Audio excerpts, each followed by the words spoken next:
Cette imprimante est en train de créer une grenouille en 3 dimensions. Utilisée dans l'industrie jusqu'à présent, cette drôle de machine est désormais accessible au grand public. Chacun peut créer ses propres objets. Le comptoir de l'imaginaire, plus pour les particuliers, parce que la technologie est enfin suffisamment au point pour qu'on puisse commencer à avoir les premières machines pour les particuliers. L'ouverture du premier café 3D de France à Nice est un véritable événement. Hier soir, une foule de curieux est venue tester cette nouvelle technologie.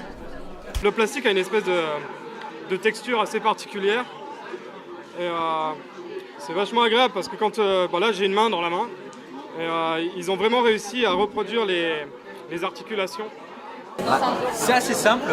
En fait, c'est un rouleau de plastique, de filament plastique, qui est entraîné dans une tête qui chauffe à 200 degrés en gros, et qui va être fondu en un fil de 0,4 mm. Et en fait, c'est un peu le principe comme quand vous dessinez. Vous voyez, vous faites la forme de votre dessin, et après vous remplissez.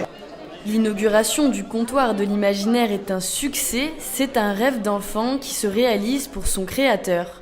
Découvert dans un Science et Avenir un article assez étrange qui parlait d'une machine qui permettait de reproduire un objet qu'on avait conçu avant sur ordinateur, etc. Donc de là, l'idée m'est venue en fait d'imprimer un jour mon canapé. Pour imprimer ce chat, il faut 20 heures à la machine. L'heure d'impression coûte 10 €. Le concept a déjà trouvé son public.